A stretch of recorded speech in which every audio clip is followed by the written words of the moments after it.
This instructional video is for equilibrium. So in order to get to this far, you have to have seen the demand video and the supply video, because if you understand those two, you understand that they both are looking at a market for a particular good, and they both put price as the most important determinant in that market. So let's take a start with demand, and we'll say that we're looking at the market for coffee.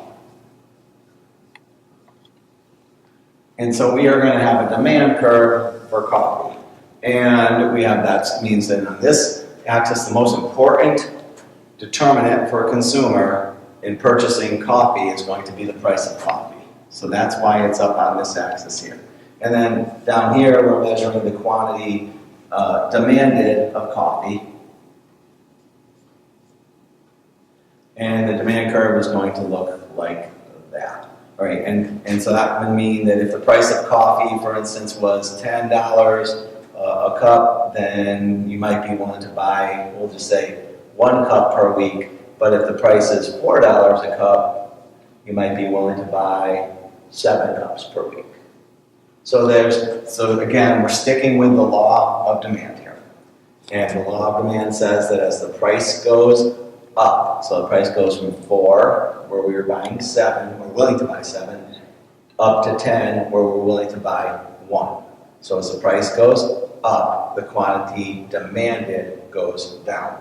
At the other end of this, though, we have a supplier. So there has to be some company out there that's willing to supply this good coffee.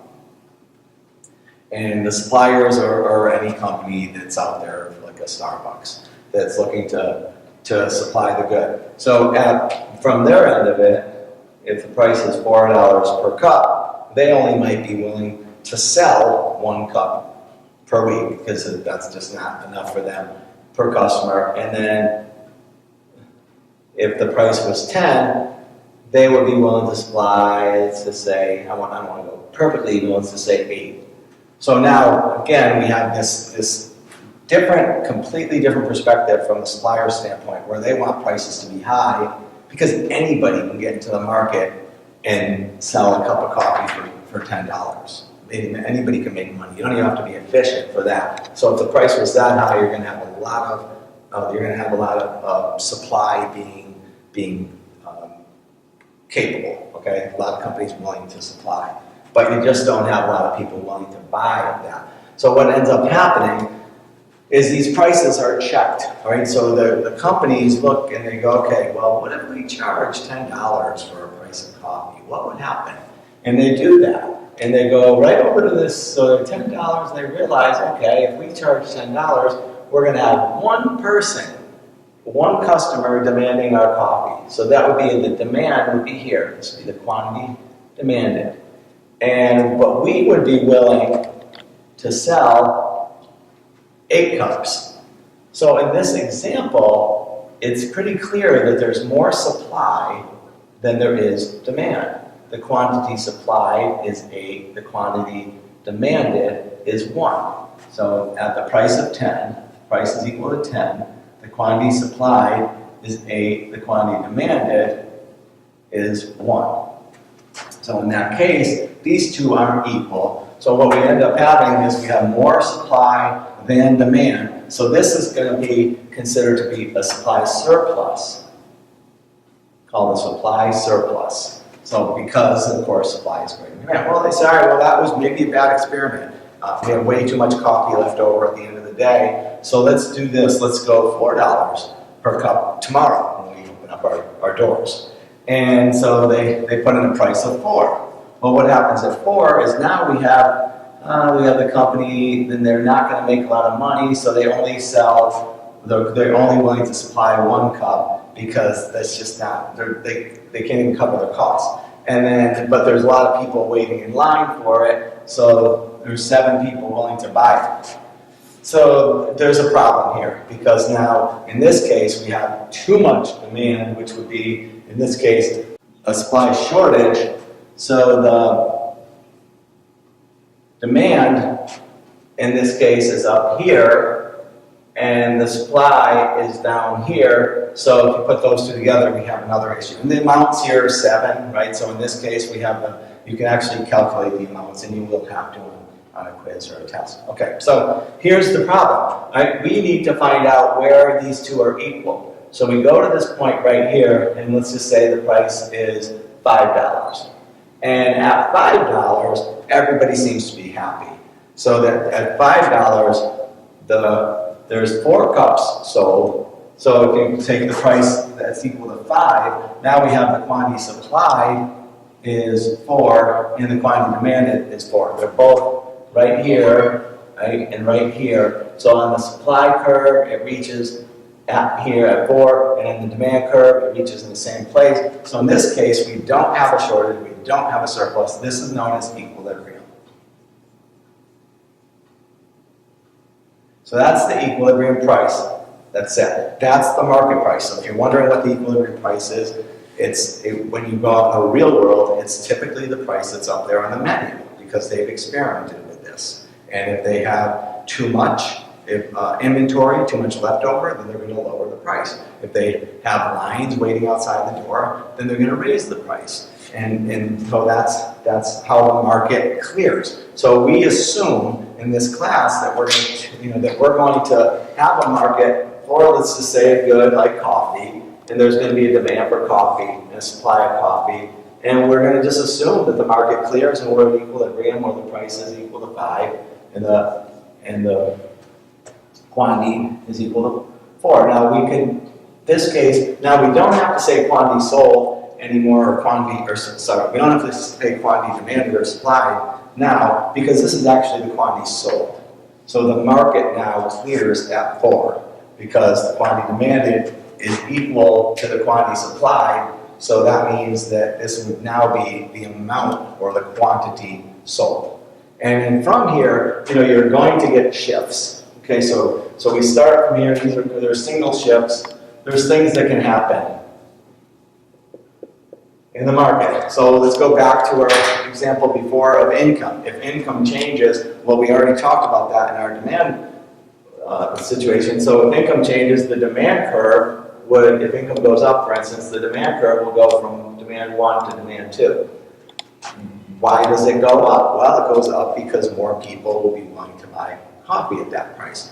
So if you went into a coffee shop in a city that was, very wealthy area of a city, then they're probably going to have higher prices than a coffee shop in, York, okay, or Chester, okay, some place where they don't have a lot of income. So in this case, this would be a single shift, and that's a demand increase. And when the demand increases, we go from this equilibrium to this equilibrium,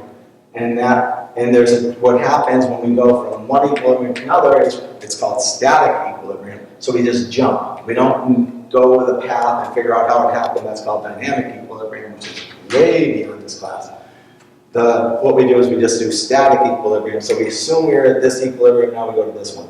And then we compare equilibriums. So what happened from this equilibrium to this equilibrium? So what happened to the two things that we're measuring, the price and the quantity? Well, when the demand went up, it's pretty clear that we went from this equilibrium to this equilibrium, that prices went up. So let's just say that this is now 7. And it's pretty clear that the amount sold went up, so let's just say that that's 6. So when demand goes up, price goes up, and quantity goes up. And you could draw the 4 shifts in. And when demand goes down, the price would go down, and the quantity would go down. When the supply goes down, you can also have a supply shift. So if the supply shifted to the right, that would be an increase. So if the supply shifts right, the price will go down, and the quantity will go up. And if the supply goes down, that means the price is going to go up, and the quantity sold is going to go down. Okay, those are called single shifts, and you could actually have 2 of these occurring at the same time. Those would be called double shifts. All right, one more thing to add before we finish this video is we want to look real quickly at ceilings, price ceilings, and that would be when the price can't go any higher, and the only time the ceiling is going to mean anything is going to be if we have a ceiling, here's the equilibrium price. Okay, and let's just say that we're looking at the market for gasoline, and the price of gasoline is $4 per gallon. Quantities that gasoline. This is our demand curve because it's downward sloping, our supply curve because it's upward sloping, and we'll just say that there's an average consumer buys 10 gallons per week. Okay, so that's our starting point. And then the government says, hey, let's put in this ceiling. Let's people are complaining about these gas prices, we want to be popular, there's elections coming up. Let's put in a ceiling of $3. So prices of gas can't go above $3. And that's what would happen in that case? Well, or let's make it really crazy and say, let's go with $1, okay? Because right now it's like 2 something. Okay, so the price here, if we put in a ceiling, then what happens is that you end up with this is the amount that's supplied, that's the quantity supplied. The way I know that is I'm going over to the supply curve, so that's my quantity supplied. And here's my quantity demanded. So if there's, in this case, that would mean that there is more demanded than supplied, so there's a shortage. So that would mean you'd end up with lines at the gas station because prices are, and just think about it. Even if one gas station just said, for today and today only, we're going to sell gas for $1 a gallon, you'd see the lines start forming. People would spend their whole day there probably waiting in line just to get gas for cheaper. So anytime there's a ceiling, you can't go any higher, then there's going to be a shortage, right? And then there's floors. Floors are like minimum wages where it can't go any below, and then you have the opposite happen there. But that's, you can read about those in the